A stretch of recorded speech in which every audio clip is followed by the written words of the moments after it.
time just for good luck. Good morning, neighbors, and welcome to Power 102 Digital. It is the program called the Power Breakfast Show. Good morning to all those that join us on YouTube, on various smart devices, and our mobile app and website. Good morning to you all.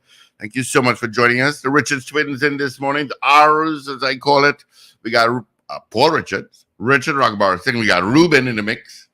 My name is Steve Kahn. We'll keep you company until 9 o'clock this morning. All right, let's get straight into the WTs, see what's happening on the highways and on the byways. It is the second to last day for the school term. We got some traffic from Trin City towards Makoya Page, and that is just volume. It's no bumper-to-bumper traffic. A little volume again heading in Port of Spain from the interchange. Got one minor accident somewhere around my swim call. It is westbound on the CR8. Nothing out of Maraval, nothing out of the west, nothing in San Fernando, nothing on the Solo/Uriah Butler Highway. All right. And let's get into the W's now. Let's see what's happening. It is 25 degrees at both Crown Point and Payarco International Airport. 25. That airport is going to be a buzz today. But let's check out weather. Is it updated? No, they didn't update it. It's pretty much going to be a copy and paste of yesterday. Significant amount of Sahara dust is in our atmosphere. Currently, as I said, it's 25 degrees on both islands. It is 22 in Toronto and sunny. 28. Clear in Miami. You guys are going to get some heat today. Orlando 25, New York 24, Atlanta at 22, London 19 and cloudy. I'm shocked. 26 and clear in Tampa, Washington, D.C., where Chris Toussaint is in. Of course, we will have his father, Lennox Toussaint, on the program coming up next hour. They're at 23 and sunny. All right. Let's see who sent us hellos first thing this morning. I'm starting with the hellos on YouTube. Mike Black, good morning. Edwin Marshall, good morning. Marcia Rock, Carol Guevara, and Ray out in West Palm Beach, Florida. Good morning. First off the gate on our mobile app and website, Maria Marva, DJ Ray out in Delaware. You're still there? Did you move there or what? Wendy Ann, Oliver Man Warren. Good morning, guys. My worst experience at Mount ever was yesterday. Oh, boy. You tell us about that later on. Miss Ingrid, good morning. And Rena Boodoo Jennings, good morning to you. Good morning to Vonnet Bigfoot. Good morning to you, Vonnet. Hope all is well. Thank you so much. It's been a while, yes. Thank you so much for joining us. And speaking of been a while, good morning to you, Paul Richards. Morning, Steve. Morning, everyone. You were late for work this morning. Yes, actually, I was. I called you and I said he's probably snoring. I wasn't snoring. I was just late. Or indisposed. I got you. I was late. I wasn't even indisposed. Yeah, I'm going. What is going on here? Paul got in traffic from his bedroom. I was still recovering from having to manage both Gary Griffith and Philip Alexander at the same time. Yeah, boy. If you had hair that I could see, I'd say it in gray, but I can't see. You were hijacked. Thank you, Vornet. You have a great day as well. Good to see you online. Yeah, that was pretty good yesterday. Pretty good. That's good. Thanks to all those who participated. It left me emotionally drained. That way. Yeah, I could see that happening. But it was a very good debate. Of course, our next debate would take place on the 19th of July, right here on Power 102 Digital. So, yeah. So that should be another great debate. Of course, as you know, Paul is feverishly working on getting the panel all together for that debate coming up on the 19th of this month, starting at 7 o'clock in the morning, going till 9. All right? Yeah. So I see the family of Faris Alwari, they got That's followed his by wife's family, his in-laws. his in-laws, sorry. Again, well done, Bankers Association. Well done. You all are really on top of it. Really on top of it. Why are you chastising the Bankers Association? I'm fed up call them. Why are you chastising them? Because I try to get them and they're not saying anything. They're just staying quiet. Well, that's not true. They put out a release 3 weeks ago. Oh, okay. I told you that. Yeah, no, we got a little release. They put out a release 3 weeks ago because we've been asking why they were so quiet before, but they did put out a release stating they have noted, I think the general context of it is they noted that there were several reports of people being robbed after leaving banks. And people should be vigilant and careful, yada, yada, yada. And then the police put out a statement indicating that there were some millions of losses of persons after they've left banking institutions. So the police have kind of confirmed it also. So I'm glad that nobody was killed in that robbery of Minister Alwari's in-laws, 87 and 80. And again, they had just left the bank. Good morning, Richard. Hi, good morning, guys. Good morning, Richard. Good morning, listeners, wherever you are. I bet you something done now. You think? I bet you some. Sorry? I don't think they could do anything. Okay. What else can they do that will yield results? I think they will get a little creative. I don't know what, but they'll do something now. I don't know. I think things will remain the same until the TTPS can have regular press briefings that indicates, with all of these variety of things that come onto social media of these criminal events, and attacking those criminal events and saying this person has been held and this person has been held and this person is being held for this murder, and giving us that information in a timely manner. That's the only way you build confidence in the citizenry. And I think they're going to miraculously move forward the dial and pull somebody this time around. And also inspire fear or the fact that you will be caught in the criminal element. That ultimately is the key. That if you do a crime, you know you will be caught. I just have a feeling somebody's going to be caught now. I don't know why. No, I think that's maybe just coming out of the thinking that, well, okay, it's happening to these people, so that maybe something's going to happen. But it has happened in that. It has happened in that. It has happened in that elite sector before. There have been murders in that sector. There have been murders in that range of people living in those kinds of areas. Gruesome murders. But I just feel, and we're still here. We're looking a little harder last night into this morning for some reason. I just don't know why I get that feeling. They're looking a little harder last night. It's all like you. It's just like that Yank boss murder. He's murdered in a shopping mall car park on a Saturday afternoon, and up to now there is no footage. Nothing. So all those cameras that Trinity Mall has outside in the car park, none of them work. Well, we don't know because the police have said nothing. That exactly is my point. Because if there is footage, and I'm not saying to show footage of the murder, but if there is footage and you have some level of leads in the case, update it. The corner of Wendy Fitzwilliams. Yep. Because that is you have no argument from me here. But again,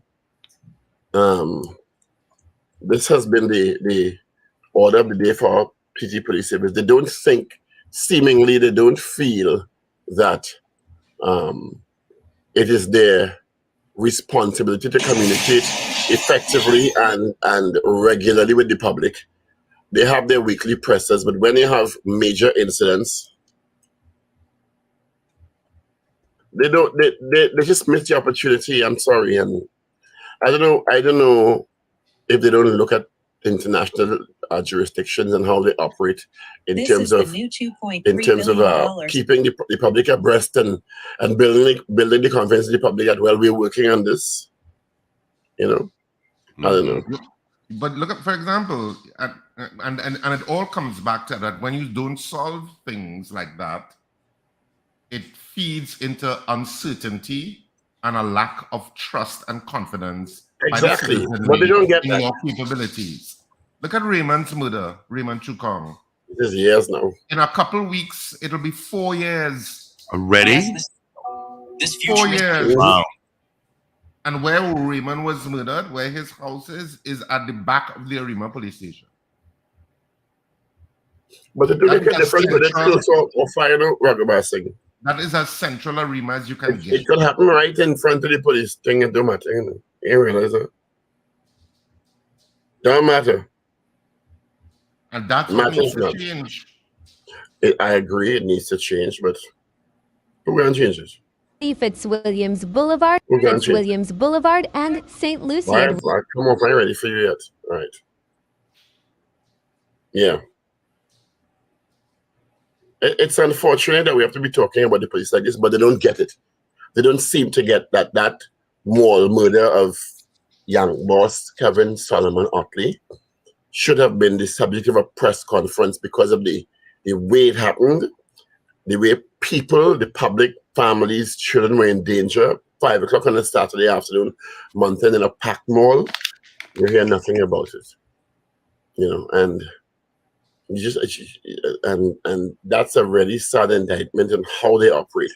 They still think it still seems that this iteration of the police service and our commissioner seems to think that the police operation is supposed to be a secret. And no information, the public doesn't have a right to information. So, well, continue suffering about your lack of public confidence and trust. You understand? And we'll see how it goes for you. It's unfortunate that, again, that you have to talk like this about them, but they don't get it. And they feel it's only in rare extenuating circumstances when probably the line minister hauls them out in a press conference. Remember that situation with the TT Defense Force, how quickly it happened? How less than 24 hours after they had a press conference. The police in this country don't seem to think that it's part of their responsibility to apprise the public in that way. What are you going to do? You know, people need to be careful there. And this is not the first accident like this I'm going to share that I've seen in Diego Martin. And this is an accident. It's really a horrible accident. It happened if anybody died. It happened some days ago, about a week ago. Fitzwilliams Boulevard and St. Lucia Road, Diego Martin. Whoa. Diego Martin.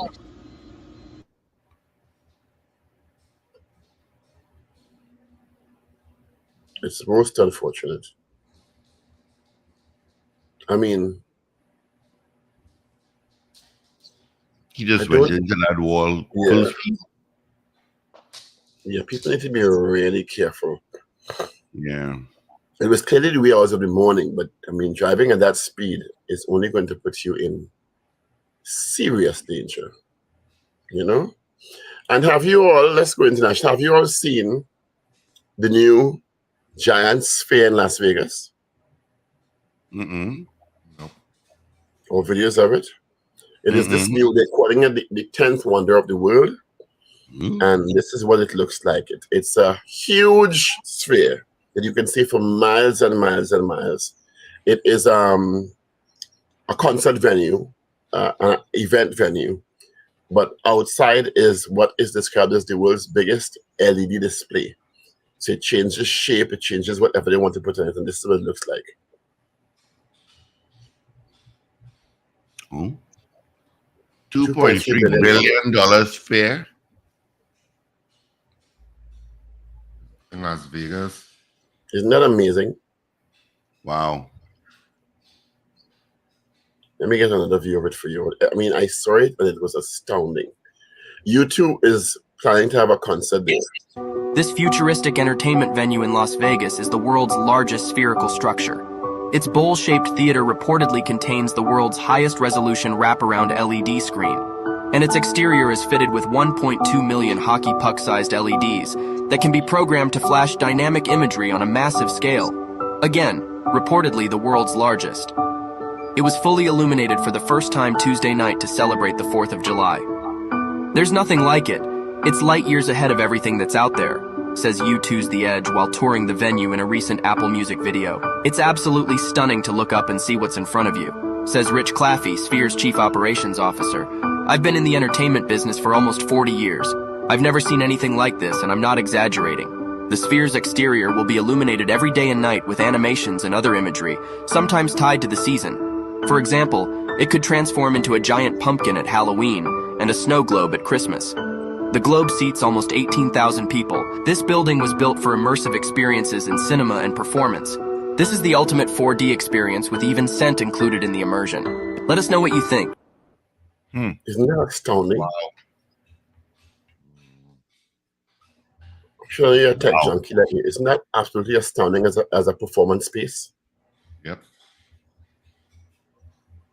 I just saw it and it's like, wow, that is amazing. That is really, really amazing. And U2 is going to have a concert there in the Apple Music series. And so even while you are performing on the stage, the inside also, they're able to put imagery, videos, whatever on the inside to change the venue into wherever you want it to be. So imagine you're doing America Dance, then you project Point Fortin all around you. So the audience is transported into Point Fortin. Your imagination can go wild. Isn't that amazing? Mm-hmm. It is amazing. Yeah, so it's Las Vegas's newest tourist attraction, concert event venue.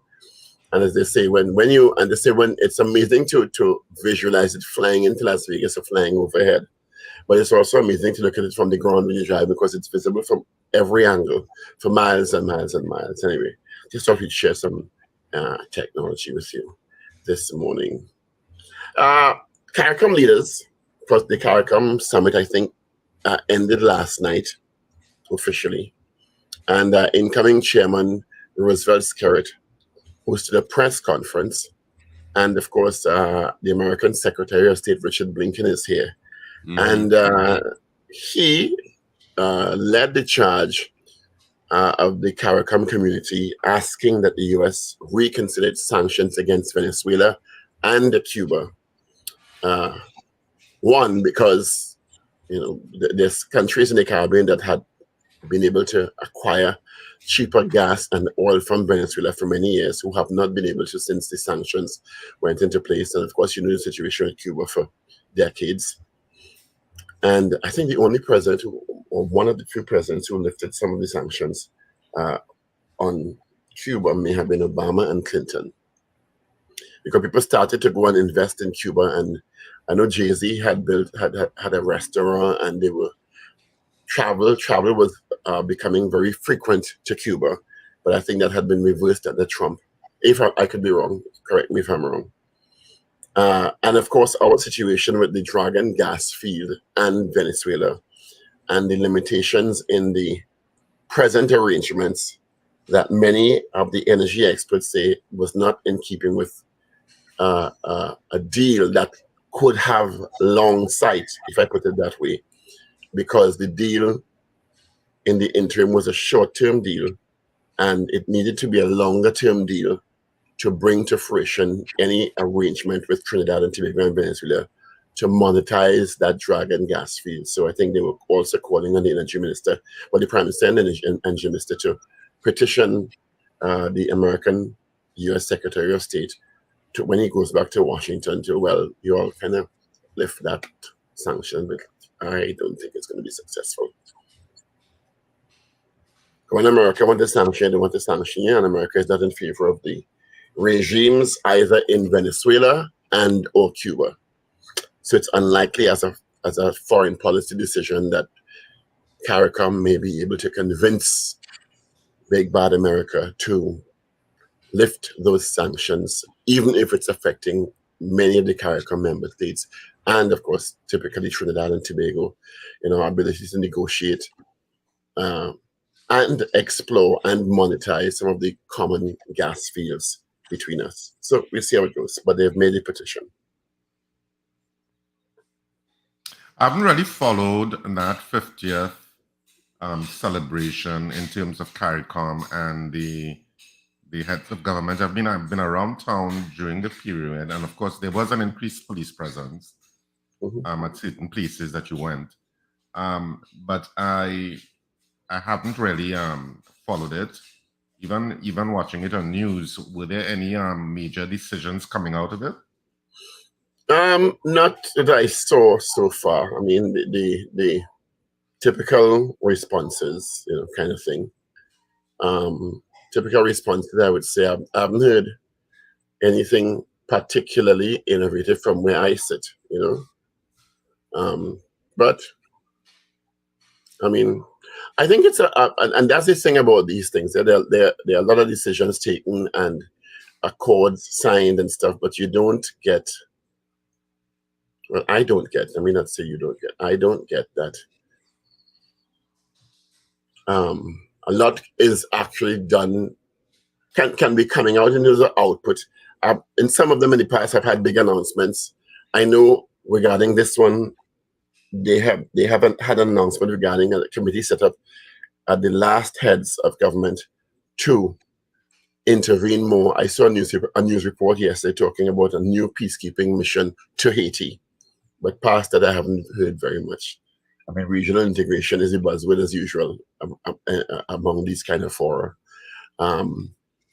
What the practical appearance of that is left to be underscored. You continuously spoke about CMSC and what needs to happen regarding that. A lot of talk about intra-regional travel and the cost of intra-regional travel, particularly for intra-regional tourism. There's a lot of data and a lot of studies that show that if intra-regional travel were to be managed better, the cost of it, that you may not need European and North American tourists to fulfill all the needs of tourism products in the Caribbean, collectively or individually, or it will be a big boost to tourism in the region if we could get from Trinidad and Tobago to Grenada, Barbados, Jamaica, St. Vincent and the Grenadines, past the exorbitant costs that now sometimes it's actually cheaper when you go online looking for tickets to travel to Miami than to travel to Jamaica or Barbados. It's actually cheaper, which I think is ridiculous. Prime Minister Rowley has stated that he is not in favor of a regional ferry service. I don't know what the reason is. I didn't read the article carefully, so there you go. Okay, so I'm now up to date. Well, I wouldn't say up to date. You have a kind of overview from my perspective. Did you look at the debate yesterday that we had? I looked at part of it, and I thought you handled the timing and interaction, pretty well in terms of going from one person to the next and stuff like that. Because that was my major mandate, to treat everyone equally and fairly. Yeah. But as the biggest thing I say is that you favor this one, you favor that one, this one get more time. That my mandate was to traverse the issues that relate to local government and national issues and manage the time in a way that treated everyone fairly. And I think that was the feedback we got. Yeah. So I felt that was achieved in terms of the portion that I was privy to. And because sometimes people get very passionate about what the point that you're making, and you have to sometimes intervene basically and say, okay, all right, put a pin in that. Let me just take it over to exactly. what's your sense, of this? Yeah. So that kind of moderation, I thought pretty much you did a good job in terms of that. And managing Philip Alexander and Gary Griffith at the same time. But to be fair, Gary was well behaved, and Philip was for the most part well behaved. So we thank them and their teams for being part. Timothy Hammersmith and Hope and MSJ, David Abdullah, PP, Philip Alexander, Gary Griffith, NTA. I'm working on the next one in which we're trying to actually get councillors, not the leaders this time, councillors actually contesting districts. You know, Okay, you mean in the particular district? yeah. So so if you're not, the leadership is one thing which we tried to get yesterday, and of course, if the Prime Minister and or the Labour opposition want to be a part of it, that is our great hope also. The invitations have been sent to both their PRO teams, and we await feedback and confirmation. But we're also trying to get councillors, people contesting districts, but that's what it comes down to in the local government election.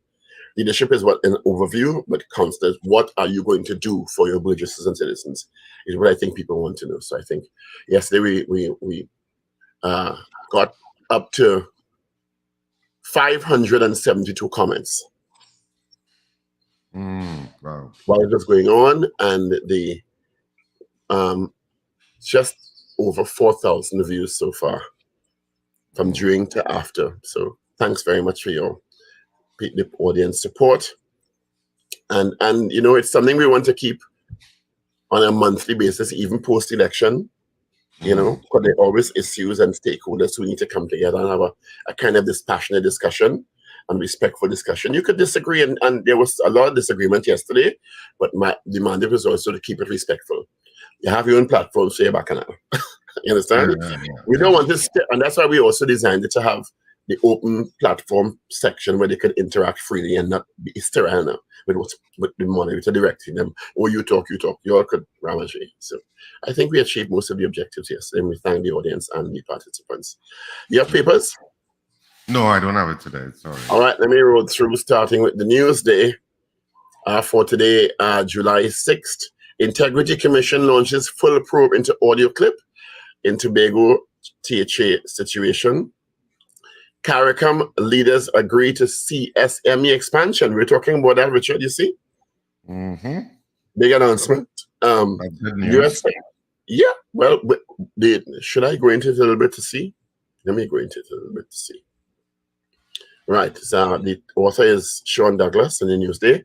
Citizens of most member states of the Caribbean community will soon enjoy full freedom of movement through the regional bloc. CARICOM Chairman Roosevelt Skerritt said on Wednesday. He said the new agreement would exclude Bahamas, which is not a member of the CARICOM Single Market Economy, CSME, and Montserrat, a British dependency whose population has been largely evacuated. Haiti had requested not to be included in the free movement owing to its domestic situation. So he said they deliberated on the matter and took a decision. Free movement in all categories of people to live and work. That is huge. Wow. That is, to me, a great announcement. So we're just asking what? That's the big announcement to me. U.S. Secretary of State thanks TNT for music that unites. Suppliers still owed $6.4 million from Tobago Jazz Experience. I'm sure their friends and anyway, will behave. GSC child carers refused to submit police certificate. Griffith to PM apologize or face the court. I got 2 pre-action protocol letters for that Mr. Griffith and his team was sending to the Prime Minister yesterday. Tourism Agency Chairman Tobago must be seen as an equal partner on Airbridge. THA official tells GSC Tobago facing infrastructural challenges.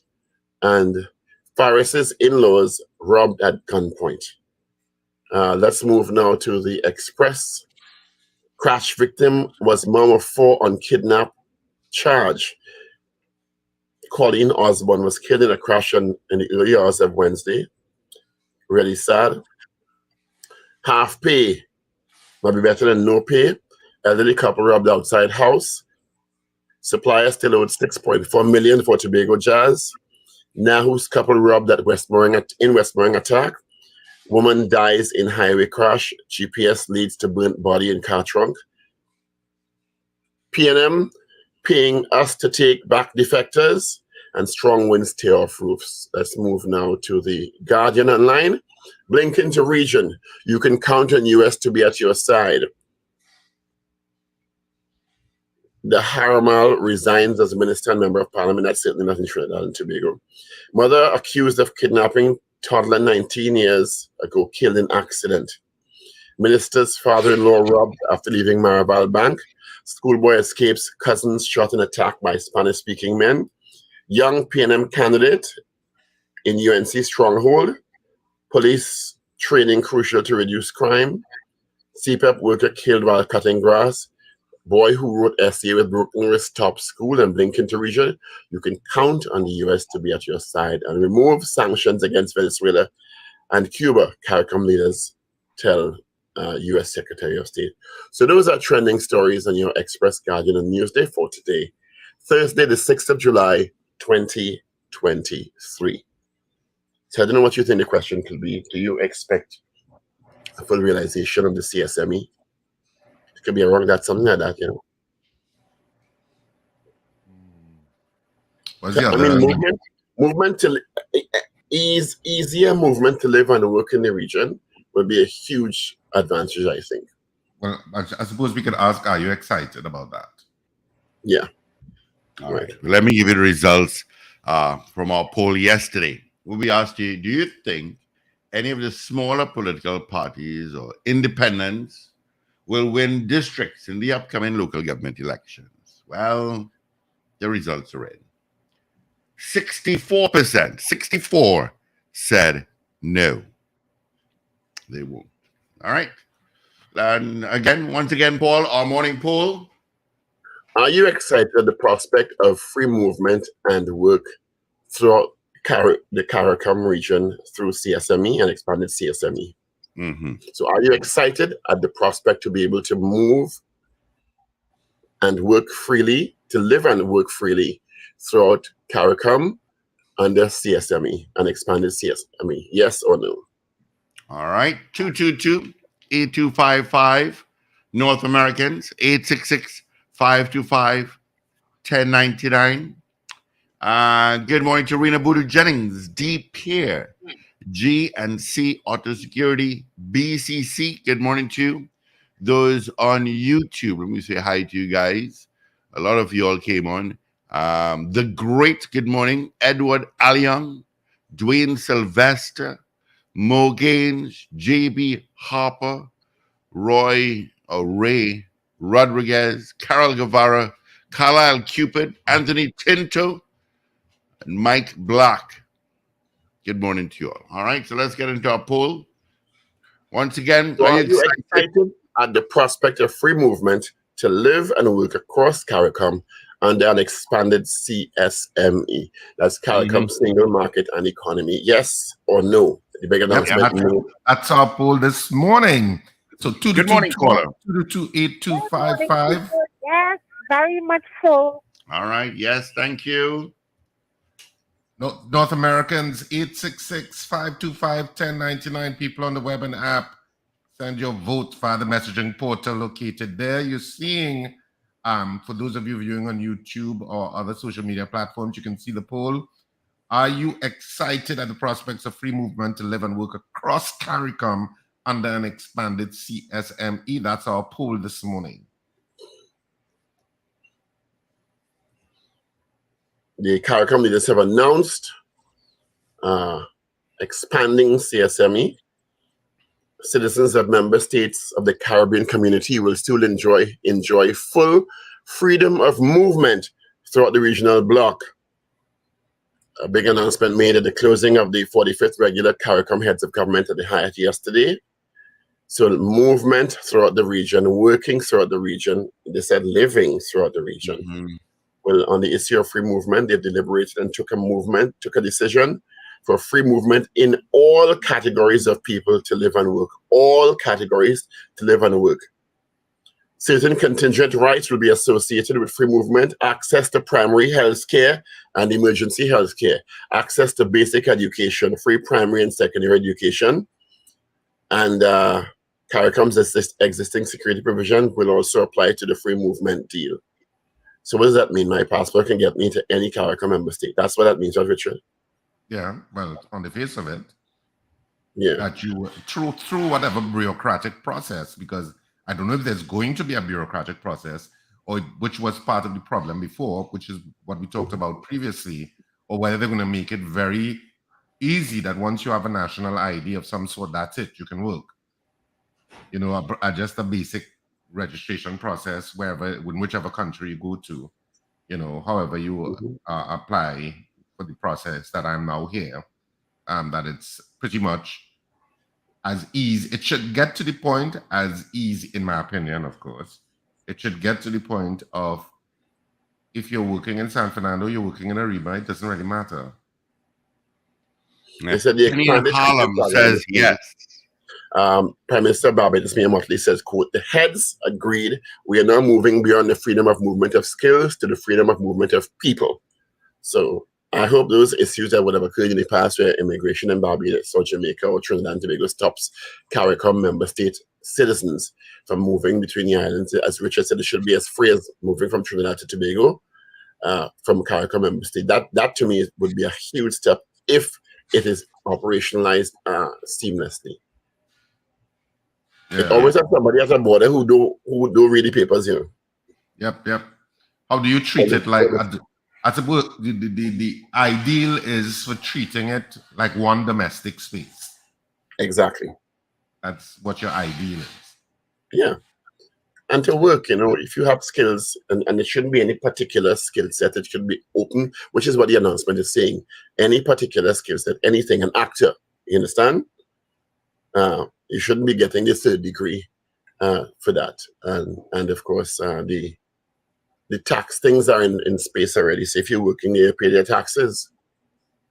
Mm-hmm. You register as a worker and you pay the taxes. You shouldn't have to jump through hoops. So the question this morning, are you excited at the prospects of free movement to live and work across CARICOM under an expanded CSME?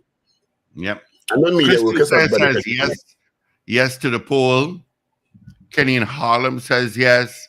Carol Guevara says yes. Thank you so much. 222-8255. North America, it's toll free 866-525-1099. That's our numbers directly into our studio. Yeah, if I know media workers have benefited very, very much from CSME so far, because there are several journalists from the Caribbean working in Trinidad and Tobago and several journalists from Trinidad and Tobago working across the Caribbean. So that has worked pretty seamlessly. I guess in large it's because the media houses could pull rank and get them to expedite processes, but other categories have had a lot of difficulty. Let's just say nurses or doctors or engineers or masons or plumbers, who want to work in other areas on other islands. Taxi drivers, you have a taxi license in Trinidad and Tobago. Would it be applicable in St. Vincent or in Jamaica? Kind of thing. Teachers, that to me is the ideal. Kazim Mohammed said yes as a vote. 222-TALK, 222-8655. No, 222-8255. Let me be reading things. All right, let me just give a couple of results here. Yeah, D look at me. says yes. Mr. Look at this, Karapo right. says yes. GNC Auto Security says yes. Kazim Mohammed says yes. Christu says, are we heading back to Dr. Williams' dream of federation? No. All right. We're just working through our insularities and more effective, tangible benefits from sharing the same Caribbean sea space. I wish they'd tackle that issue of intra-regional travel. I didn't hear any announcement about that. I think that is a big, big bugbear. Was not discussed though? I think it was, It may have been. I know it came up as a point of discussion, but I haven't heard anything as amazing as that CSME announcement to say, well, they're going to work on CAL or LIAT or any other airline operating in the region to reduce the travel taxes, which will have an impact on the cost of tickets throughout the region. I think that is something that needs to be worked on, because those tickets are really ridiculously priced. And I don't know why I should be paying that much to travel within the region. Exactly. I would be in Grenada or Barbados or Jamaica And I understand it's air fuel costs, but Barbados right there, Grenada right there, Taxes. St. Lucia is what, an hour and 15 minutes away. You know, a lot of it is the landing taxes and the additional taxes that they add to your ticket, which I think the fuel cost is the fuel cost. We can't get away from that. No, But a lot of it is the landing taxes that you added to your ticket, that send tickets into a particular stratosphere of costs, which to me it doesn't make sense if you want to encourage regional travel, people taking their families up the islands, because there's so much to see in the Caribbean.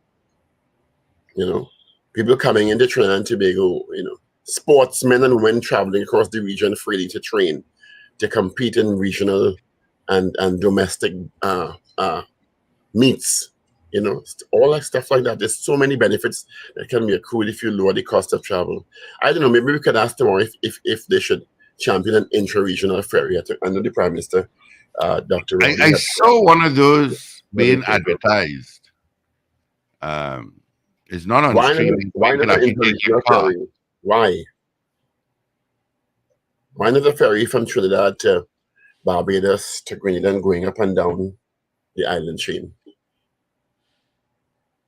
You know, that is supported I don't know why he was against it. You're right. I did see subsidized by all the islands that it docks in.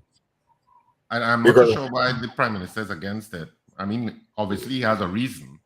Clearly, he's not irrational. And I'm assuming it's a substantive, rational reason. Let me Google it and see. Yeah, because I did see the article, but you're right. I didn't actually get into the details of the article. But we're still taking your votes. Are you excited at the prospects of free movement to live and work across CARICOM and then expanded CSME? Of course, with the exclusion of Haiti and the Bahamas. And was it one more? Well, certainly the exclusion of Haiti and the Bahamas. Well, Haiti, I suppose Haiti is understandable because of their domestic situation. The Bahamas has always been a little standoffish. Quite frankly, they've always been a little standoffish. Because they feel closer to the US, there are more benefits to be aligned with the US. They're like the British version of the British. They're like the version of the British in the EU system. You know, the British were always a little standoffish.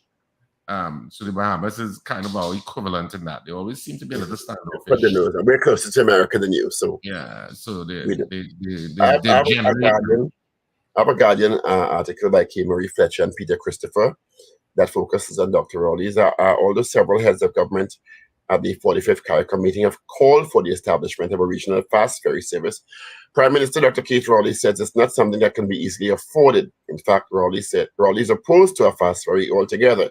Instead, he suggested CARICOM invests in single-hull, slower vessels. He said, I see people talking about a fast ferry. They don't know what they're talking about. We operate a fast ferry between Port of Spain and Scarborough. That's 80 miles. It cost us a fortune and is heavily subsidized. I don't see it on the cards because the resources are not there. If we can get 2 to 4 vessels that are purpose-built for cargo and passengers, like the Federal Maple and the Federal Palm were built, and just operate them, they have to be single-hull, slow vessels and not fast ferries. So I guess that's the context. He says it costs government approximately 200 to 240 million annually to subsidize the fast ferry service between Port of Spain and Scarborough. So he said cost is a factor, and the type of vessel would have to be single-hull, slower vessels. Yeah. So, as I said before, the islands that are benefiting from it can help subsidize it. So I guess it's something they need to talk about. Or find a way to lower air cost travel. Well, I'm not going to give you a breakdown here, but let me just let you know that Miss Ingrid says absolutely yes to our poll. But I was just checking here. So if you want to fly from Port of Spain to Barbados, and I picked the date of the 5th of August to the 12th of August. That's 1 week. And so the fare is $1,000. So US $355, right? US. Well, it has it in TT dollars, so I'll give you that. That is TT dollars? Yeah. So the fare is $3,979. $373 is value-added tax. $200 is passenger service international. Barbados airport facility fee, $11 TT.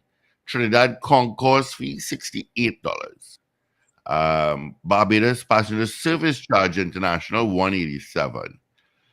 22 TT for Barbados security fees. Barbados airport service charges, $135.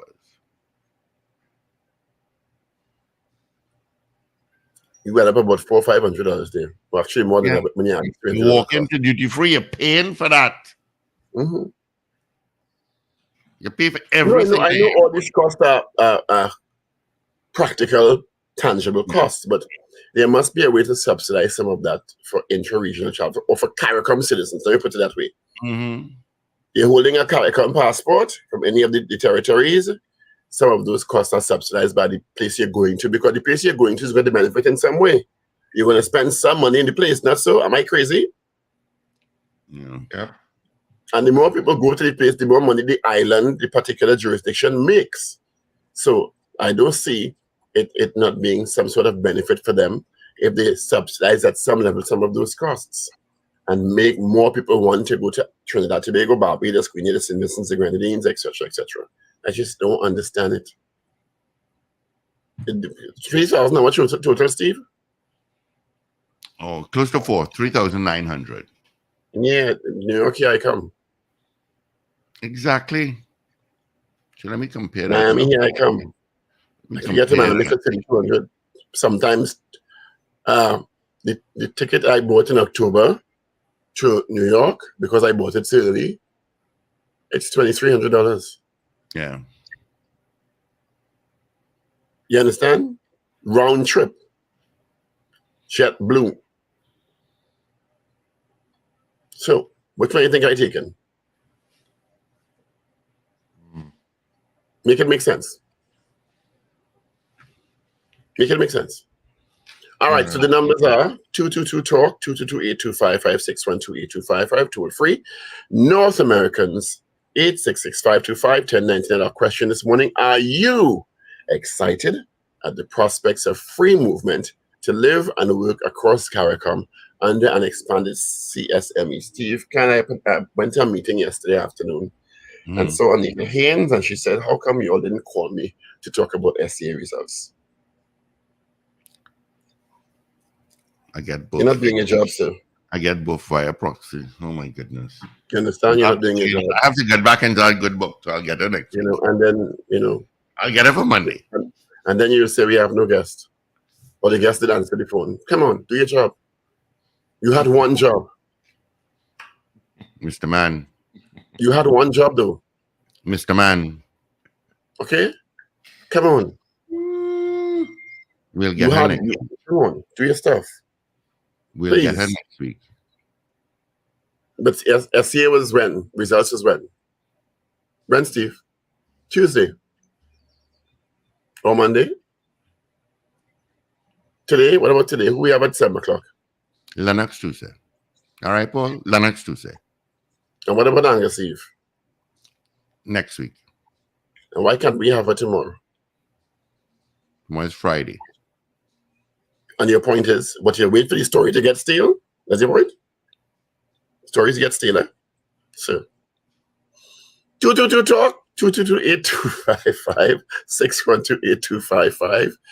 Toll free North Americans, 525-866-525-1099. The phone lines are open. Are you excited at the prospects of you can move, we will be able to move freely to live and work across CARICOM? Imagine you can go and live in Barbados for 6 months if you can afford it. Or you could live in Jamaica, or you could live in St. Lucia, or you could live in St. Vincent and the Grenadines for 2 months, 1 month, and move across the region freely. Or you could work in any of these territories. To me, that's an exciting prospect. It's almost like living in the US, where you could move from state to state and work seamlessly in their federal system. Without any hassle of an immigration person stressing you out at the border, one way or the other. We want to hear from you. And of course, news coming up next. And Lennox Tuesday, one of our past CEOs, has written a book called An Unlikely Success Story. And we're going to talk to Lennox. This book was launched on Tuesday? I think it's Tuesday evening at the VIP room at the Queen's Park Savannah. Full house, big shots like rain. And I mean, his life story is absolutely astounding. Very, very inspirational. He says he told the Minister of Education who was present, he wants to go to school to talk to young men in particular, who he thinks the big problem among young men in Lennox's idea is that they need love. They're lacking love. There's no way to sit and talk to them, no way to hug them, no way to walk them through difficult decisions in life. And he says that's what he wants to do moving forward. All right, it's 7 o'clock. News is next.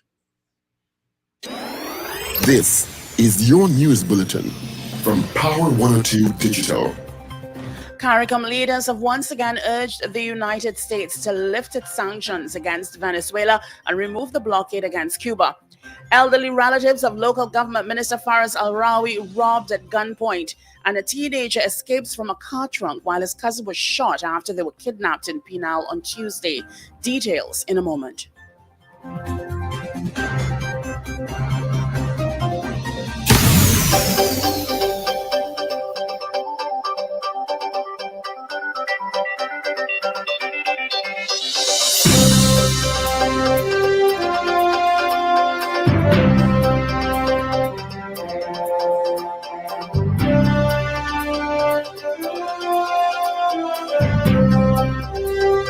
This is news to 7 o'clock on Power 102 Digital. I'm Afril Sindelbab. Good morning. CARICOM leaders have once again urged the United States to lift its sanctions against Venezuela and to remove the blockade against Cuba. This was revealed by CARICOM Chairman Roosevelt Skerritt, who hosted a press conference at the conclusion of the 45th General Meeting of the CARICOM Heads of Government at the Hyatt in Port of Spain last night. Prime Minister Skerritt said regional leaders raised these issues with U.S. Secretary of State Anthony Blinken when he held a caucus session with them yesterday. Skerritt noted that Venezuela sanctions have left Caribbean countries in a difficult place regarding energy resources, as many are no longer able to import cheap oil and gas from Venezuela. Elderly relatives of local government minister Faris Al-Rawi were robbed at gunpoint yesterday. 87-year-old Nazim Nahous and his wife, 80-year-old Gina Nahous, were accosted by gunmen as they entered their home in Windy Drive, West Moorings. The couple went to the Ellerslie branch of Republic Bank at 10 a.m. and conducted a transaction. As they returned home and entered their driveway, 3 men approached them and robbed them of their valuables. It is believed that the bandits followed them home from the bank. A teenager escaped from a car trunk while his cousin was shot after they were kidnapped in Pinal on Tuesday. The 16-year-old went with his 33-year-old cousin to Pinal to pick up 2 Spanish women when they were held up by 7 Spanish-speaking suspects. The teen was forced into the trunk and his cousin ordered into the back seat as the suspects drove off with them in the car. Both managed to escape shortly afterwards, but the 33-year-old man was shot in the process. Investigations are continuing. Giving the local government system full autonomy has been cited by former Port of Spain Mayor Louis Leasing as a critical aspect to ensure the arrangement is able to perform efficiently.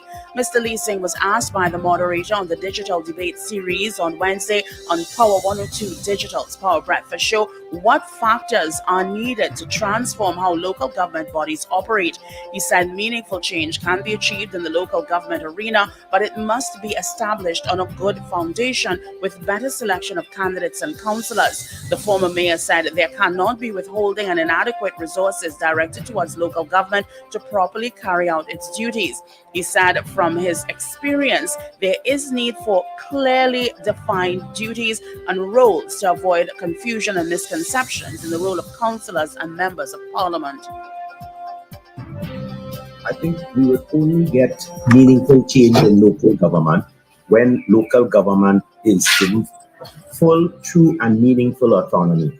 As we speak this morning, local government is about central government. All the controls, all the things that will make local government possible in its purest manifestation continue to reside in central government.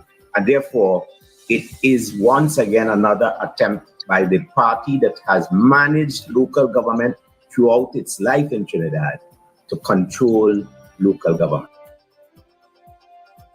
You are listening to news on Power 102 Digital to 7 o'clock. The National Transformation Alliance places breaking the dependency syndrome high on its agenda as it seeks to make an impact in the August 14th local government election.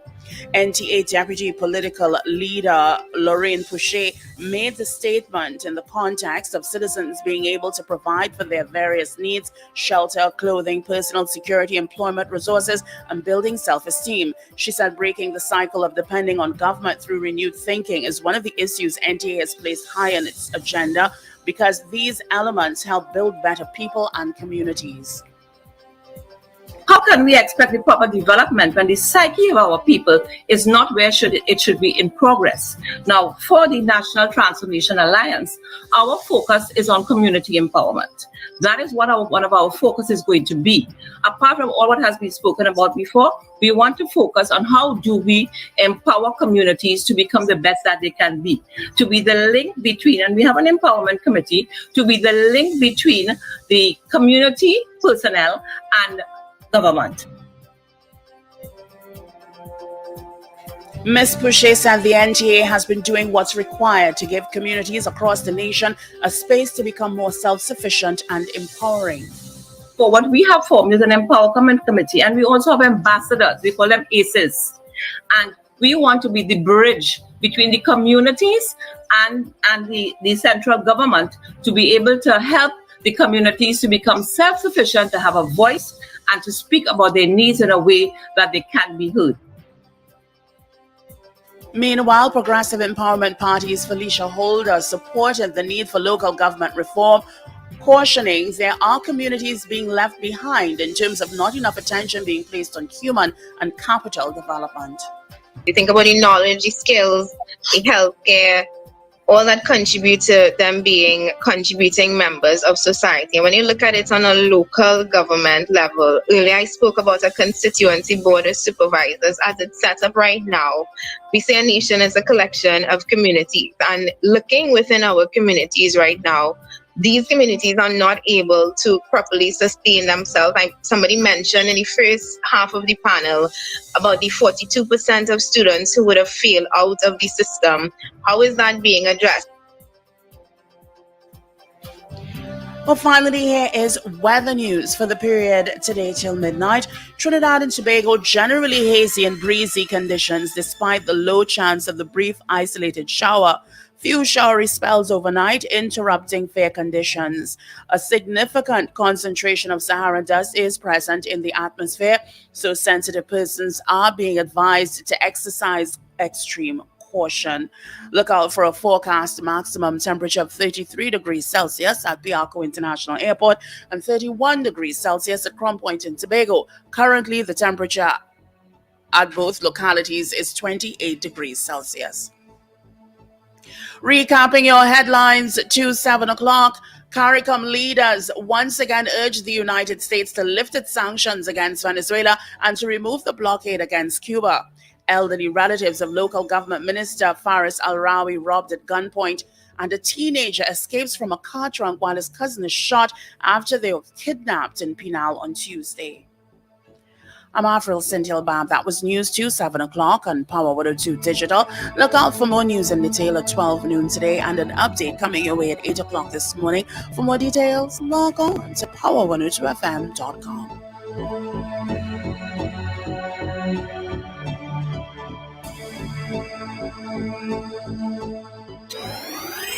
Up to date and credible. Power 102 Digital. Alrighty, 9 minutes after the hour of 7 o'clock. Thank you so much for joining us on the Power Breakfast Show. 102 Digital. Paul Richard Ragubara saying we got Ruben in there. My name is Steve Khan.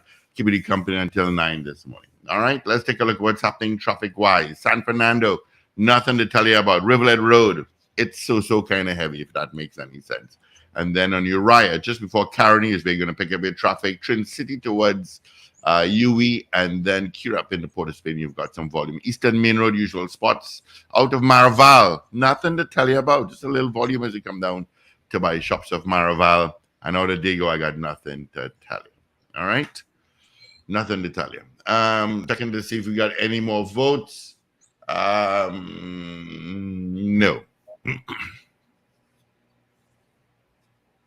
You have more gains? Yeah, I got all those already. All right. Scorpion Pepper has a really good question. Does that mean that there'll be no need for a CSME skills certificate? I think you still probably need a skills certificate, because that tells the person that is looking to hire you that you are actually certified. I think it's the QV1, QV2, QVX in the particular discipline that you're offering your services in. So I think that may, but I hope it's seamless. You don't have to jump through hoops to get the certificate, because I've heard of some people having to jump through hoops. All right. But I don't think that or it may be that you just use your CVQ certification from jurisdiction to jurisdiction.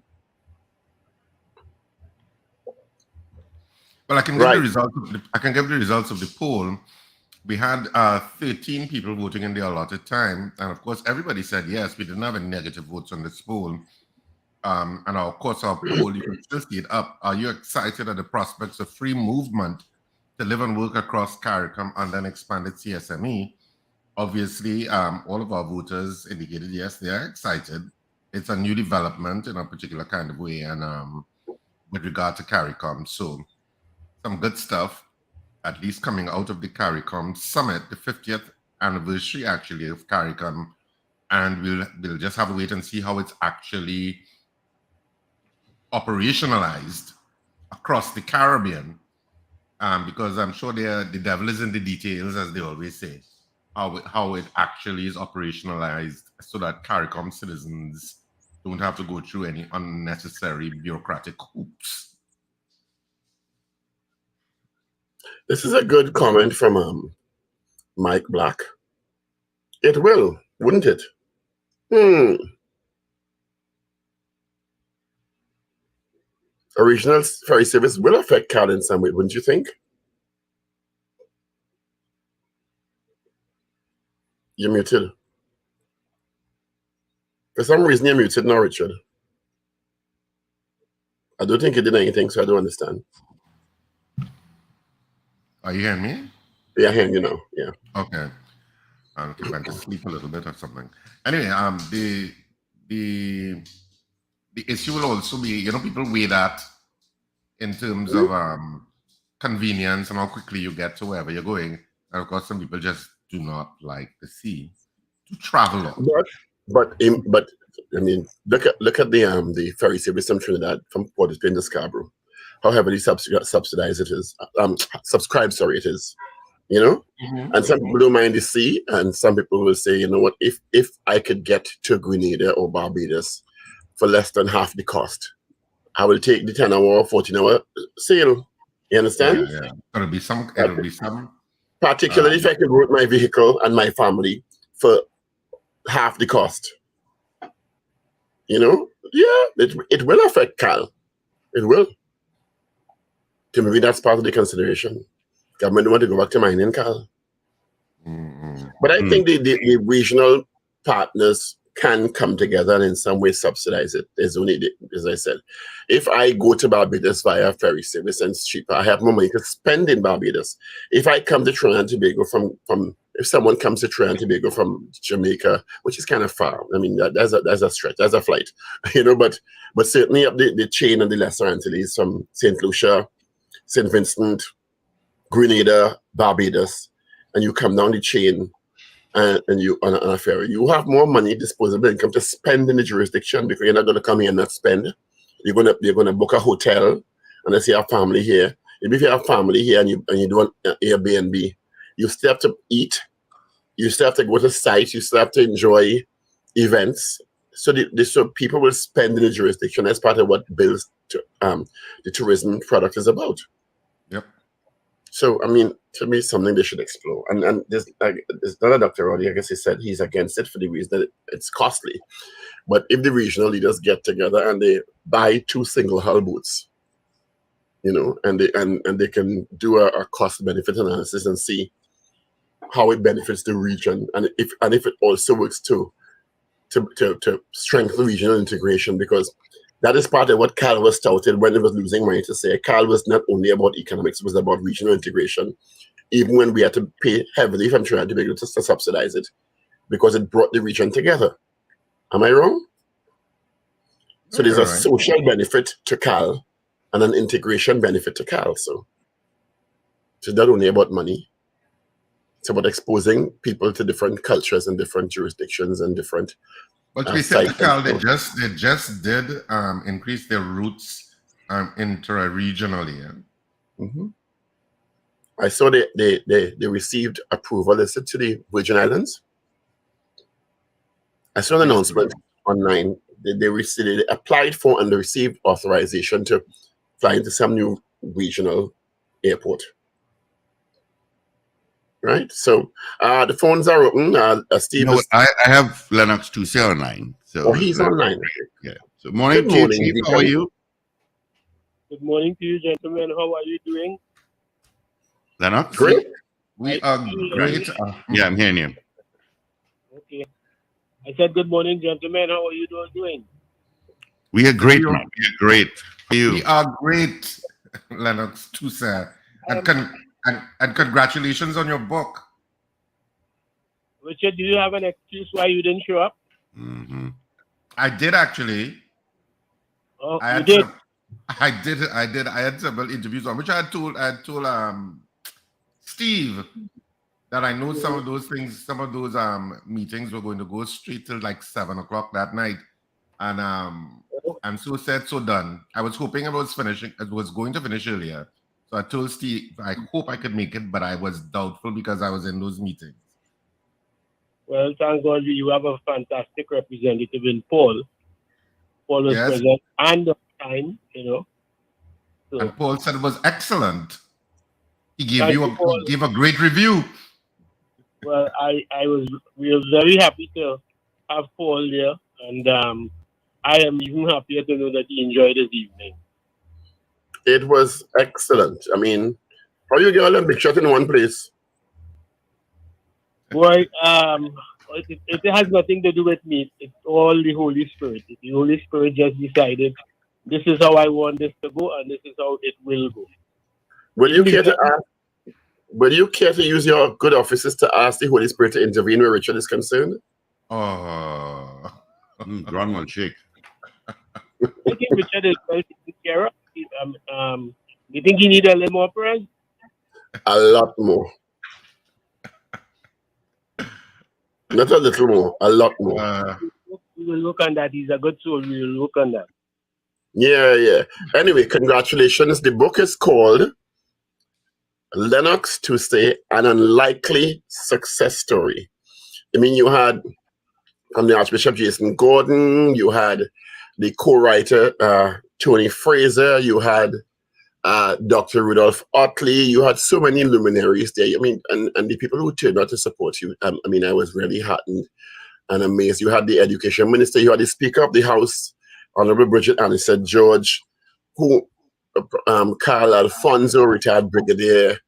I saw Wendy Fitzwilliam there. The who's who turned out to support you because of your work and your how to put it, the way you've dealt with people over the years. Why do you call the book An Unlikely Success Story? I mean, I know from being there, but tell us a bit about why that title was chosen. When I didn't get into St. Mary's College, which all the teachers felt it was a cert, and it just didn't happen. It felt as though the world collapsed around me. You know, while I went on to get distinctions and credits in school, even certificates, that was nowhere close to what I wanted. I wanted to be in St. Mary's because I thought it was the top college at the time and I could perform well there. That didn't happen, so I had to. But God had a different plan for me. And looking back on life now, I say, well, you know, God, you have a strange sense of humor. You know, here I had my wife being pregnant, baby to see about. Here am I looking for a job and not being able to find one and wondering what the next move might be. And then suddenly on this Friday afternoon, excuse me, on this Friday afternoon, while playing football in the Dry River, this goodly gentleman hangs over the wall and shouts out to me, Lennox, check me at 7 o'clock on Monday morning up at the warehouse. And I said, well, if I could give Saturday and Sunday a hard push to get them out of the way, because I wanted Monday morning to come as quickly as possible. It wasn't what I wanted, a warehouse job. I mean, oh God, come on. But it was a job, you know, and it brought something at the end of the week to help me move along in life. So that to me was really, really important. And that generally is at the root of my mission with this book. I want to tell young men out there that if you didn't get what you want the first time, don't give up on it. Don't give up on it, because maybe God has a different plan for you, you know, and you need to press on, and you need to really press on, because I came from the bottom, the pure bottom in Nestle, you know, in the warehouse, packing boxes, you know, loading trucks, to make it up to the top, you know. It's just that you gotta be prepared to sacrifice some things, you know. So I hope that answers the question. A very long answer that. Well, what do you think? I mean, starting as a loader and ending up the Caribbean regional director of marketing and sales, that is quite a leap. What do you think accounted for your? Because many people start in companies in higher levels and don't do as well.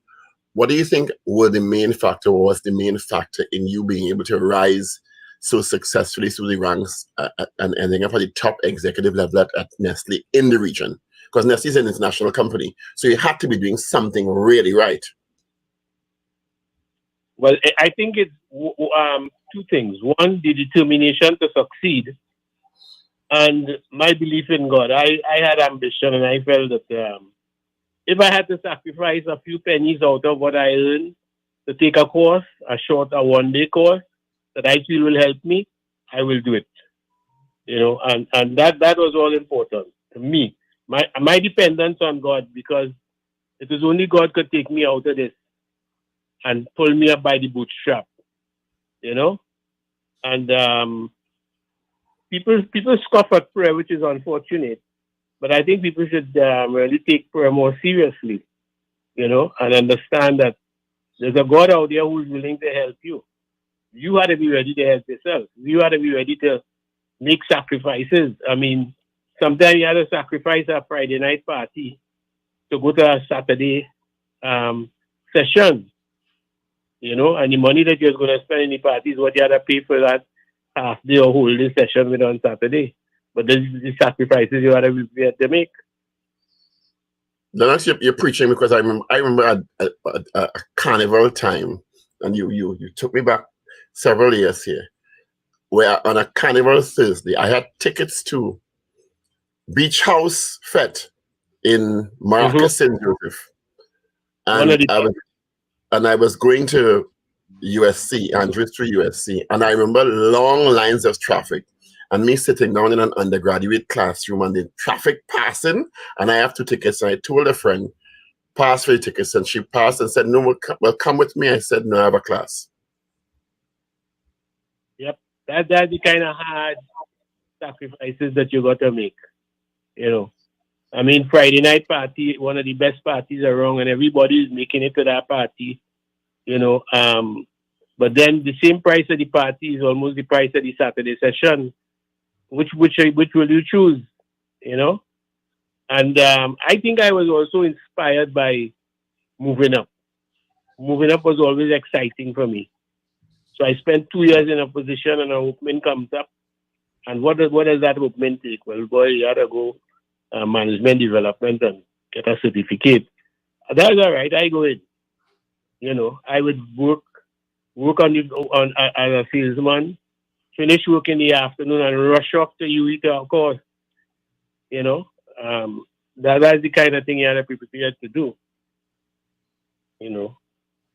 And I know Paul would have mentioned that you at the book launch you talked directly to the Minister of Education, so to speak, about making yourself available in terms of articulating your message through your life to young men in Trinidad and Tobago today, who obviously some of them are on a trajectory that's not productive. How do you inculcate those kind of values that you would have gone through? The issue of hard work, the issue of always looking how you can move forward, the issue of sacrifice in a time when people want so much instantly. How do you navigate that message through all of that noise? I think one of the things that young men got to do is to develop the pride in themselves. And I aspire to family life because I grew up with a grandmother. Neither mother or father were present. I mean, my mother contributed, but I grew up with a grandmother. I admired my friends on the block who had both parents in the house. And I always thought that family life was a very important thing. How are you going to build that? How are you going to work on that? And I aspired towards that. And, thank God all my children have done well for themselves. But to me, that's a goal that young men have to have in life. You got to have a goal to work up. Everybody will not be successful with family life. That's for real. But aspire towards it and see what happens. Because I think that's where we're falling down.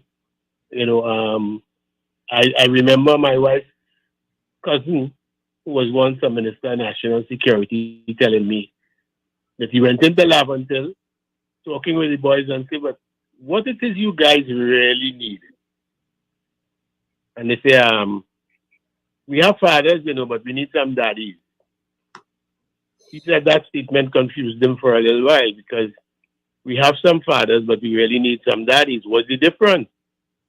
And they saw a father as the one who would bring food into the house and make sure that the light bill paid and things. But the daddy is the one who would sit down and watch a television program with them, go out and watch a football match with them.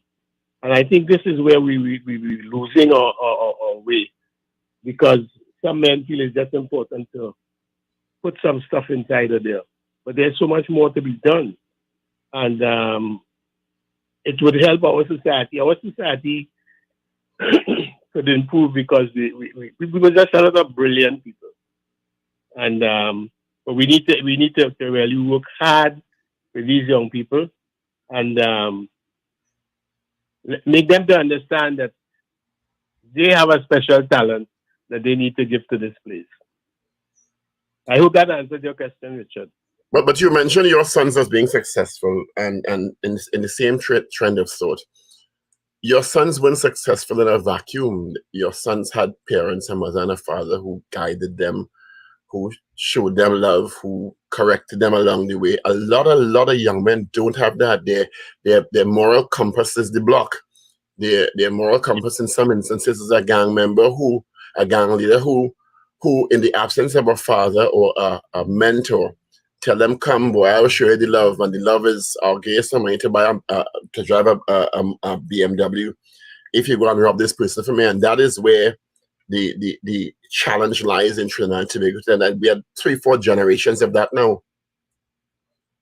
You're quite correct, Paul. You're quite correct. And if you remember that at the launch, I had Chris and Joseph do Ella Ander's Missing Generation. I think we sell our artists short, and we don't listen and we don't try to take out of the work that they're offering. Because I remember when Ella did Missing Generation, I studied that song inside out and I said, Ella is right. And Ella used some lines in it that she warned the nation, somebody better pray. Because if we don't find them, they will find us someday. You know, and finding us, they're finding us every day. I heard about a robbery this morning, and you know what I'm talking about. One says, wow. You know. So, I mean, there's a lot, and I told the minister I am willing to go to schools and talk to the young men and let them know that God didn't make you to be what you want to be. He will produce for a special purpose, and try and find that purpose and work with it. You know, because you're taking the easy way out when you decide to take a gun, decide that you know kill a few people, get a few dollars. That's limited, and your contribution to the society has been nil, really. And God don't make junk. You understand? We need to understand that God made you with a purpose for going forward. Whether it be the best tailor on the block, the best barber, do something, but get out what's inside of you. Let's get it out and make it happen for the benefit of not only the society, but your benefit also. Well, it's a great segue to another part of your life's work, which you're talking about culture and the arts and Ella Andel's song, and the fact that so many young people are looking for purpose. And when you know, it's easy to be ambivalent about the Zessa music and but you know what that tells me, because you've been involved in culture, and we'll talk about that in a while, and as the manager of Spectacular Promotions, Calypso Tent, and an event manager and a stage manager, even while you're highly successful in the corporate world, because of your love for Steel Pan and Calypso. And you're seeing a whole generation of young men and women entering into the entertainment field, and we chastise them for singing Zessa music. But you know what it is? They have messages that they want out, and every generation chooses their genre. It mightn't be what their parents like, but they choose an artistic expression. But it tells you that they have messages that they want out, and they want an outlet for their energy, their time, and their purpose. And you've been involved in development for artists. I've done Soca Star, and when you do auditions for something like Soca Star 10, 15 years ago, hundreds of young people turn up. Hundreds. Just to get a spot in that 24 to go forward to the show. But hundreds come. They mightn't be that good, but them turning up tells you that they want to do something with their life. Yes, but the state doesn't seem to recognize that as something that we need to invest more consistently in, because we have a perception about Zessa music or whatever, but them, their interest in music, whatever type of music, tells you something about their drive and what they want. How can we get past that? Because sometimes our generation, I say in our generation, has a tendency not to understand. It's not about the type of music that you might like, but it's about the opportunity for them to do something positive. You're quite correct, Paul. And you know, I tell people that it really takes sacrifices and it takes chances. Because when I was at the man responsible for Nescafe, we did Nescafe party time. And if we go back through that roll call at Nescafe party time, we see that a number of our good artists, our present day artists, or artists of not so long ago, passed through Nescafe party time. And Nescafe party time was a big thing, not only for the participants, but for their parents, because their parents knew exactly where they were on a Saturday morning, rehearsing for Sunday show, and they knew where they was on a Sunday afternoon. So the parents would drop them to the upper level and leave them there and pick them back up at about 6:30. And there was a nice feeling to the society and to the crowd and everything. And unfortunately, nobody seemed to pick that up and run with it, because, I mean, a number of people have passed through Nescafe party time. Oscar B is one of them who was quite successful doing a Brigo, as far as I remember. And a number of other people, talking with Hollis Cam the other day, the owner of Upper Level, Hollis was calling some names to me, and I say, I don't remember. He said, yeah, they passed you, but they only made the semi-finals, or they only made that. We need replacement for things like these. We need to make things happen where people could go where the parents are mentally comfortable that all is all right, where the children get an opportunity to showcase their talent, to hang with others, you know. And there's a lot of work to be done, and we need to decide who's going to roll their sleeves up to take on the challenge. Yeah. So the book is launched, and you had a signing and sale. I couldn't take the line. The line was too long, Lennox. The line was too long. I was looking to jump the line with Wendy Fitzwilliam at the top of the line because she positioned herself with her sister at the top of the line. But people said I watched me cut eyes, so I had to go to the back of the line. And the line was at that point about 70 people long. So will you be doing a book store tour where people can come and get their signed copy of the book and get a little interface and a little picture with you and stuff? Well, last night, Tony and I started discussing that, and by weekend, we should have that plan in place, yes, because it was not only the selling of the book and the signing, but there was a warmth that flowed. There was an expectant. You see people who didn't expect to see present, and it was a feeling that this is the Trinbago that I know and love. You know, that kind of warmth came through. You know, I was really happy to see certain people there. You know, and they expressed their love and their love for their country, and they hope that there is still something good that could come out of this. I want to ask a question that I think is a very important question, because a lot of tribute, and rightly so, was paid to your life partner, your wife, and the importance of people choosing the right person to walk this walk with them. I mean, that doesn't mean that people can't walk this walk alone successfully, but how important was it for you to have that kind of support? It was extremely important for me because, as I indicated earlier, I grew up with my grandmother on Dundonald Street. I grew up in very rich circumstances.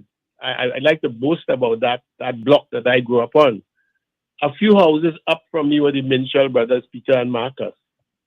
Across the street was Olive Walk, the lady who had La Petite Musicale singing Mangoes. Next to Olive Walk was Bertram Innes, you know, and Anne-Marie Innes. Next to them was Everett Galley Cummins. But in all these instances, these were families, mother, father, children. I was growing up with my grandmother. But I felt that it was important to have a family one day. I felt that there's something in family life that was very important. And so I aspired to having a family. I sometimes share a little joke with myself. I don't share it with my wife. And I say, you know, that I felt as though I married my mother-in-law. I went looking for my wife on a Sunday morning. Brother played panning with me in City Syncopators. And I was hoping that when I got there, she would have slipped out by the gate so we could chat as to whether we were going to meet a little later on. And I ran smack bang into her mother, which I wasn't prepared for. And her mother looked at me and asked if she could help me. And I said, yes, I am here to see Desmond. She smiled a smile that I would never forget. That I did. You missed out a part of it, Lennox. The mother-in-law wasn't a police officer? No. Okay. No. You know. So when I asked to see Desmond, she gave me a smile that was sent from Almighty God. And she said, is it Desmond that you want to see? And I know I stuttered through the lines here saying, if Angela is around, you know. But she was a wise lady, and she said, look at him, he's trying to fool old people, you know. And I think that was we didn't see it at the time, but that was a kind of cement that started to mold us together, because her mother apparently had accepted me, you know, and we built on that, and we went from strength to strength.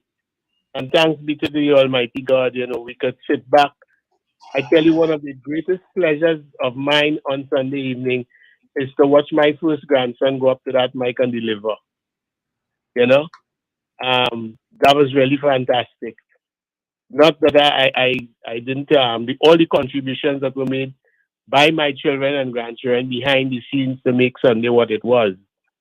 You know, seeing him there was really a warm feeling, because you know, this is where you look at it go down the line. You know, and you look at these young men, in particular, the young men in our family doing well for themselves and understanding family life.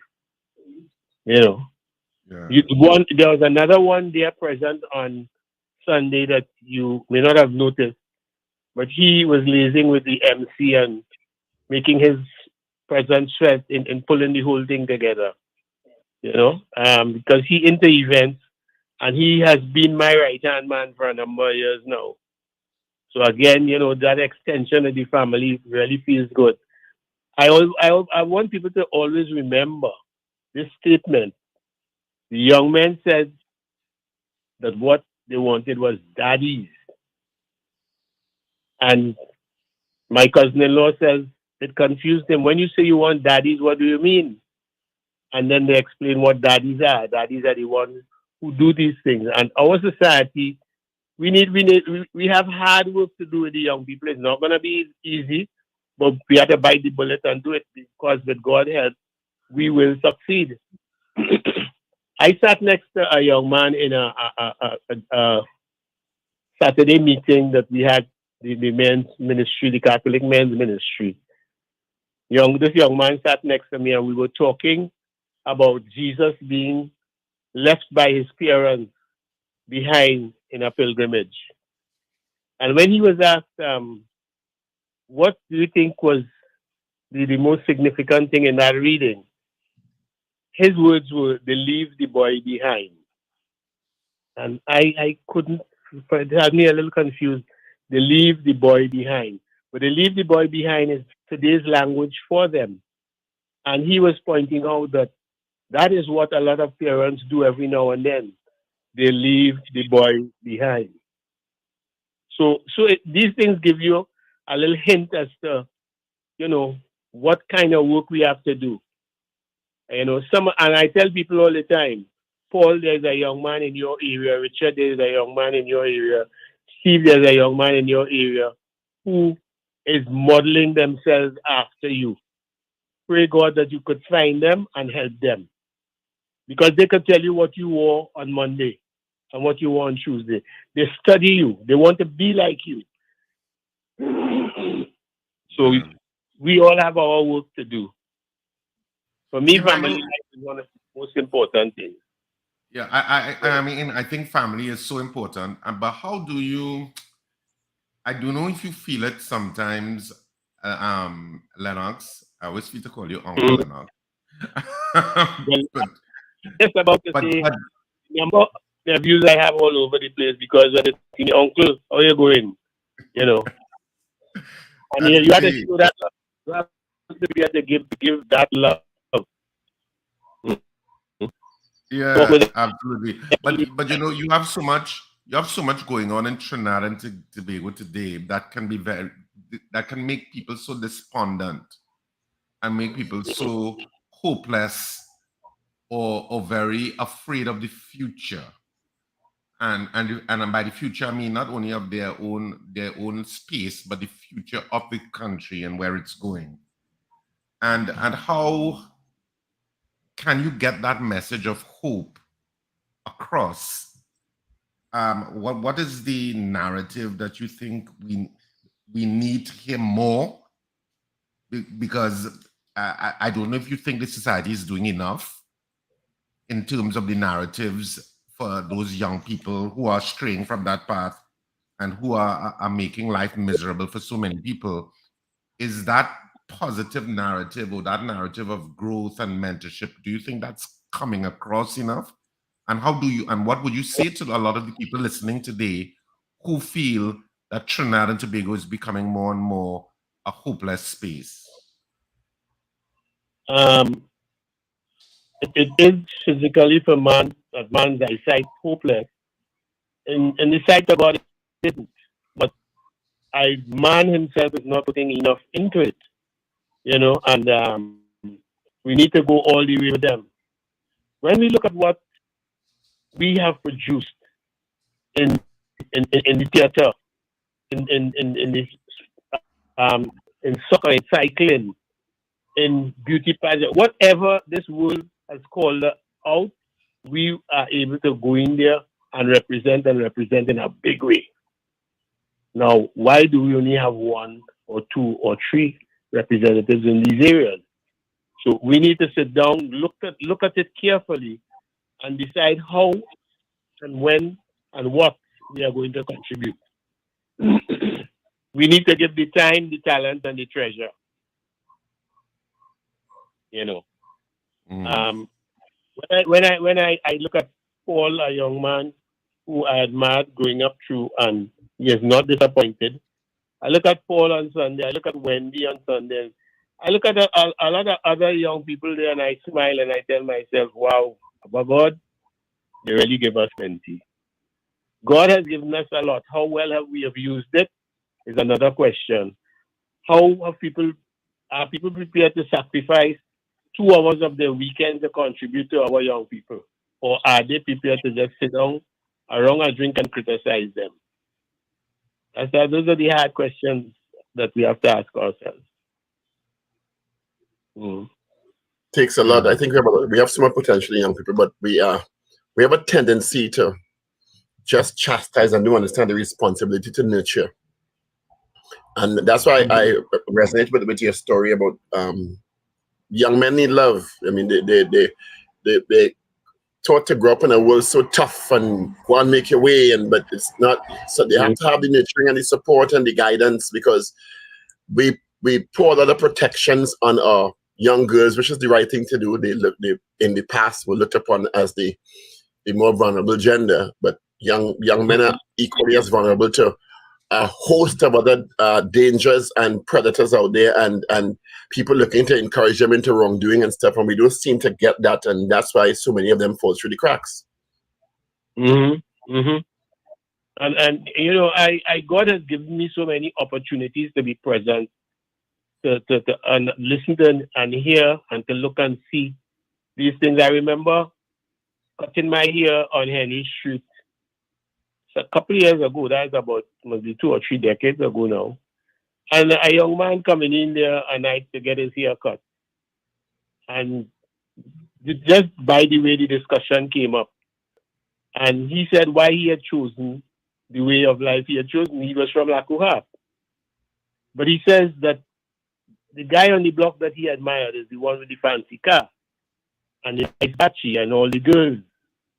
And he says that when that guy comes around, he will give him a piece of money. That time was a $20 or $40, and tell him wash the car for me.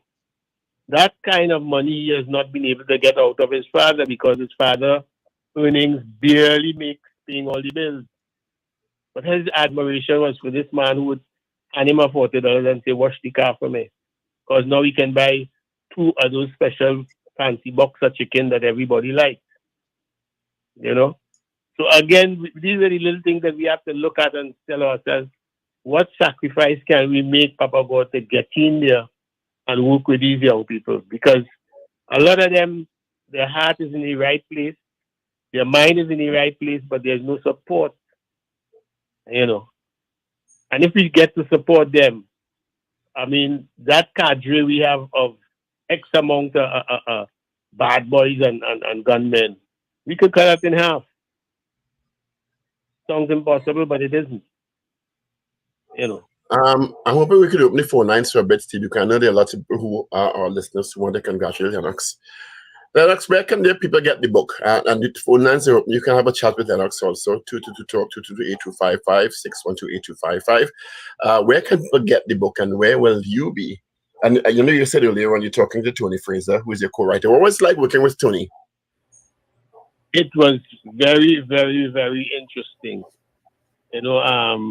Tony, what we would call a tongue man, a man of the city, a man who grew up on Henry Street and could relate to a number of things. That helped a lot. We go back to situations and we try to unravel situations and find out why they were what they were. It was very interesting. Again, people say this God talk, all they're talking is God, God, God, and God. But there are things that happen that you need to understand. They don't happen by chance, and that is where. Hola, what's happening? I'll give you a for instance. We were supposed to be at Napa on Tuesday evening, not at the VIP lounge in the Savannah. We were supposed to be at Napa. And while we were at Napa walking through and discussing what preparations and how we'd shape up the place, the lady who was with us got a phone call indicating to her that the security forces would like the compound very clear that day. So even our promising that we'd finish by 6, that wasn't good enough. But Lennox, I want to bring somebody into this conversation. Wait, let me finish this one. All right, finish this one, and then we'll bring in a second guest. So now we were in trouble. We need a venue. All invitations have gone out. It's at Napa. Everything is in. Wow, where do we go from here?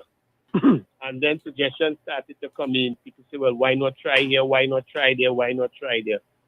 We ended up at the VIP lounge, as you know, on Tuesday afternoon. And when I reflected on it, here I was standing at a place which was 2 blocks away from where I really grew up as a young boy. Another 2 blocks down that same street was the school that I went to for 10 years. Another block or so, 1 more block down the street, was the church that I had First Communion and Confirmation in. I'm just trying to show you that God have a plan. Hence the reason I said, go tell God how to do your work. Yeah, that is where that was supposed to be, not where we wanted it to be. Go ahead, Steve. Good morning, Tony Fraser. Good morning to you, sir. I thought enjoying the conversation between your good selves and Lennox. I know why you bring me into this thing, but there we go. Yeah, no, you're something. Lennox, I have a message here for you. Mm-hmm. And it's from a young man. He said, please congratulate my daddy for me. Sorry I wasn't able to make it, as I'm getting his granddaughter ready for university. Okay. That's from Chris. That has come from my son. Yes, that's your son listening to us right now. His daughter has just made it into Yale University. Congratulations. Yes, we all overjoyed that. Interestingly enough, again, we need to support these people. She had asked that when she turned 18, that she would be able to come to Trinidad for Carnival and play in a band. Her auntie took her, and she was part of the whole thing. So here is she arriving in Trinidad. Aunt Keishan taking charge of her, and she enjoyed her carnival and went back to her books to get ready for Yale. What was it like working with Lennox, Tony? Excellent. I learned quite a lot from him. One of the most important things is the power of prayer, which he's attempting to and successfully convey to your audience this morning, is that the power of prayer can bring you from that place of seemingly no hope. Read the book and you will find out about the travail and the difficulties of his youth and where he has got to. But I just want to comment on that statement you made from his son, Chris, that he's preparing his daughter, Lennox's granddaughter, for university. You see the generational shift from where Lennox came from not being able, as he said this morning, to go into a secondary school, to his granddaughter going to university. And all of his children, the 3 children, have gone to university. So what Lennox has accomplished, Lennox and Angela, his wife, what they have accomplished is moving themselves and their families from where they started to where they are now. And a couple generations down the road, you don't know where they will get to. So as Lennox has been saying, the importance of young people not to feel that they don't have hope in this life. Wherever they were born, in whatever circumstances, there is always the possibility to move forward. And Lennox's vehicle, Lennox and Angela, their vehicle has been prayer and believing in themselves to be able to move forward. Enough said. All right. We have a couple of calls, so let's grab them. Good morning.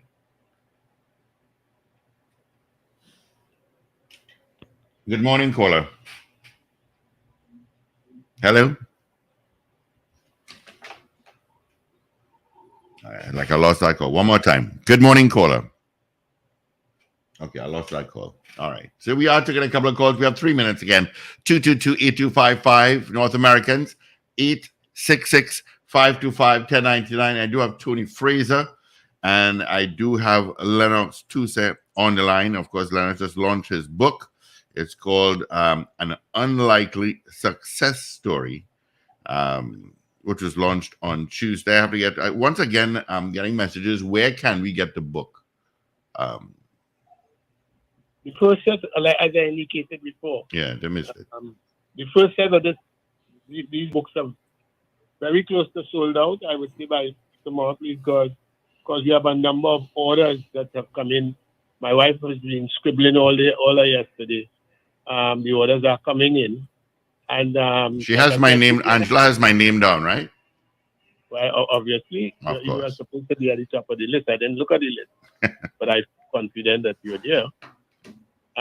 So by weekend, Tony and I will have covered one of the places. The show we're going to is that bookstore at Normandy.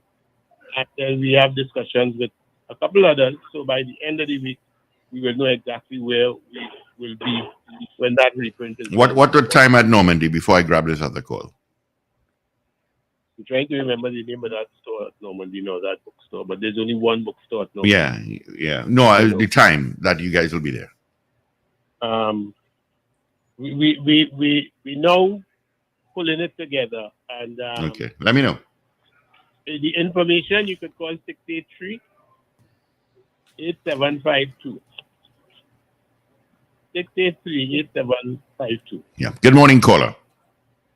Good morning. I'm actually calling from New Jersey this morning, not in Orlando. I love what I'm hearing this morning, and I think we can make it bigger. I think we should really set up something in Trinidad where what a father is, what a daddy is.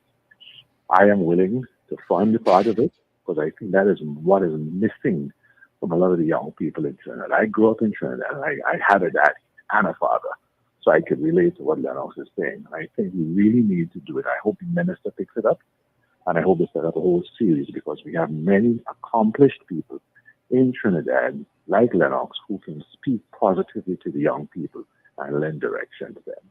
And again, if it's set up with a GoFundMe, I commit that I will self-fund it.